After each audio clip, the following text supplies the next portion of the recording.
নমস্কার বন্ধুরা, শ্রীময়ীজ astrological tips চ্যানেলে তোমাদের সকলকে স্বাগত জানাচ্ছি।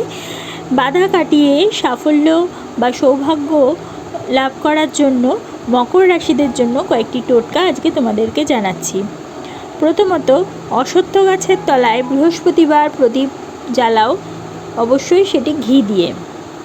2 নম্বর, ফাটকা খেলতে কখনোই কিন্তু যাবে না, অর্থাৎ জুয়া ফাটকা এগুলো তোমাদের জন্য একদম না খেলাই উচিত। 3 নম্বর, কালো পোশাক সর্বদা অ্যাভয়েড করবে। 4 নম্বর, গরুকে যদি একটু গুড় খাওয়াতে পারো তাহলে সেক্ষেত্রে ভীষণই ভালো ফল পাবে। তাহলে বন্ধুরা, আজকে তোমরা জানলে মকর রাশির জাতক জাতিকাদের জন্য বাধা কাটিয়ে সৌভাগ্য ফেরানোর জন্য কী টিপসগুলো ফলো করলে তোমরা লাভবান হতে পারবে। যদি তোমাদের আমার এই ভিডিওটা ভালো লাগে তাহলে অবশ্যই এটা লাইক করে দিও, তোমাদের পরিচিতদের মধ্যে শেয়ার করে তাদের জানার সুযোগ করে দিও, এবং যারা এখনও পর্যন্ত আমার চ্যানেলটা সাবস্ক্রাইব করোনি অবশ্যই সাবস্ক্রাইব করে দিও, এবং পাশে থাকা বেল আইকনটি প্রেস করতে কিন্তু একেবারেই ভুলো না। তাহলে প্রত্যেকে ভালো থেকো, প্রত্যেককে ভালো রেখো।